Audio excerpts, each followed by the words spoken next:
afternoon scenes, so yeah, you get the point.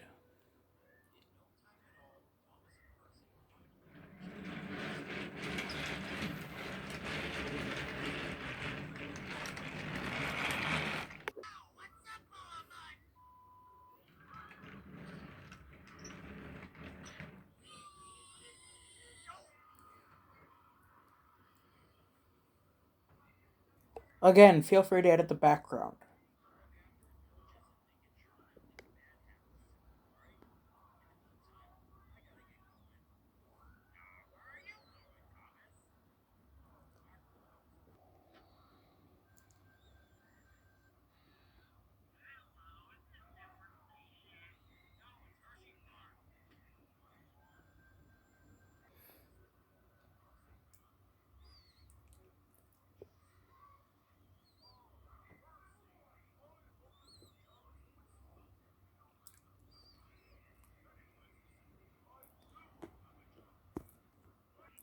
Okay, this is for only an experiment. Try to edit in the whole background, like uh, that sort of thing. The orange thing, as well as the white. Telephone pole you can leave alone, I guess. It's just an experiment, okay? That's if you want.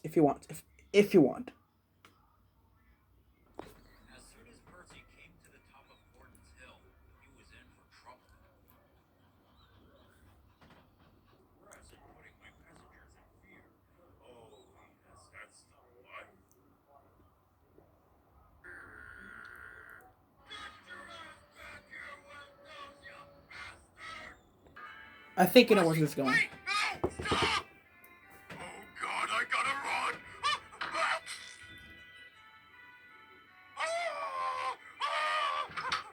You can hijack them. Just be glad you didn't harm anyone inside. Okay, I think you know where this is going.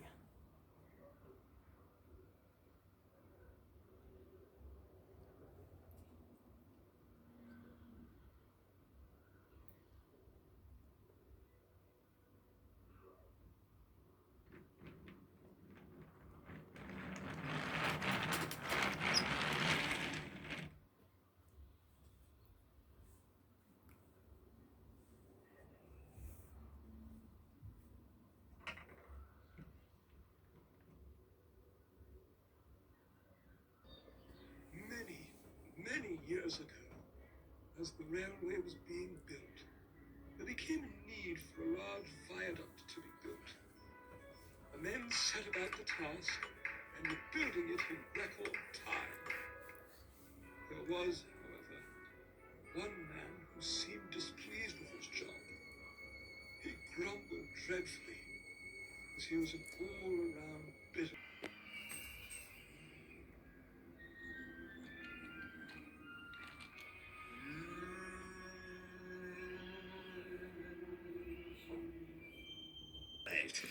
It's as if you fainted.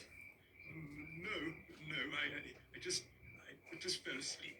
Stood there. Your driver said he thought you were greeting out. Oh, I must have been snoring. Not in bed. I've been feeling very tired recently. You've been working yourself solid, that's for sure. Hope you're feeling better soon, Ben. Bear didn't have a peaceful night. He didn't sleep a wink and seemed afraid of the brick wall. Combiner teams have always tended to appear in stories as units, with individual members rarely standing apart from their teammates. But Swindle's self-serving nature has always made him the major exception. He took the spotlight third season. One of those Notably, reverse he shots. stole the giant Autobot Metroplex's transforming code, then rather unwisely attempted to bargain with Galvatron for a bigger reward. The continued availability of their toys in 1987 ensured he several Japanese original spin-offs and sequels, though none of these series gave Swindle any solo focus. In the Marvel comic book, Swindle and the Combaticons were created on Earth, with supplementary stories published in the United Kingdom explaining that the series Generation 2, with Swindle sporting a new purple and red camouflage color scheme. netting him a brief appearance in Marvel's tie-in comic.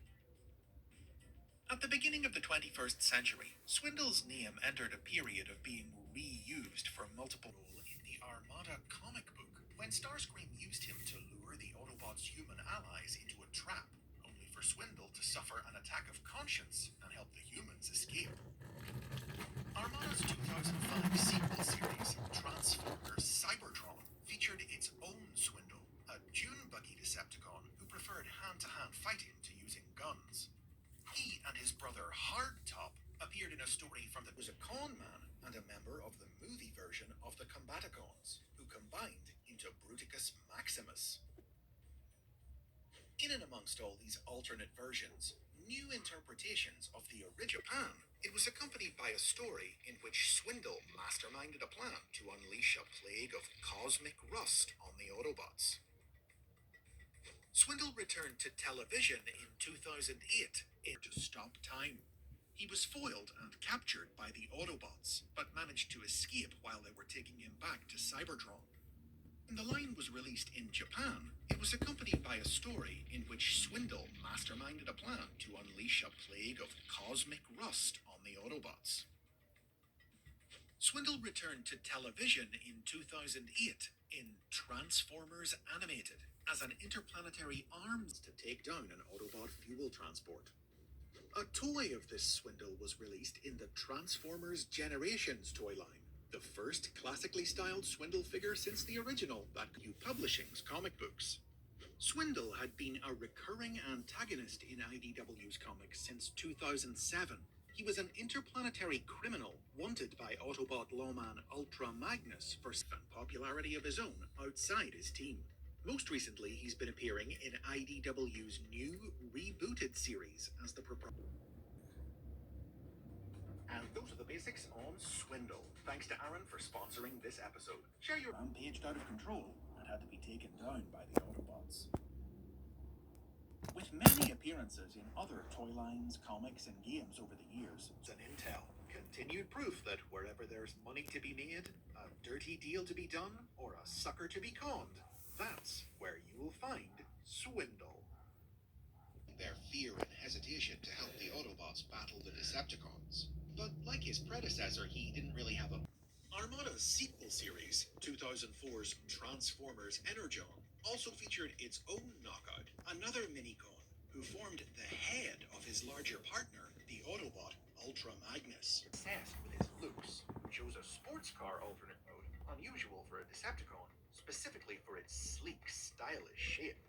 Knockout joined the cast of the Prime cartoon midway through its first season, when he and his assistant Breakdown were summoned to the Decepticons' warship by Starscream to tend to a severely wounded... I like the way I look in steel-belted radios. Knockout quickly became one of the show's main Decepticon cast members, with notable adventures that saw him hunt for Cybertronian relics beneath Manhattan and kidnap the Autobots' human allies June Darby and William Fowler.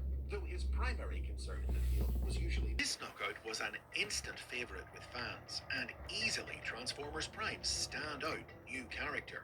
He appeared in various pieces of tie-in Prime media, and multiple figures of him were released, as he quickly became the definitive bot to bear the name. Within a few years of the series' end, new knockouts based directly on the Prime incarnation of the character began to cameo in other Transformers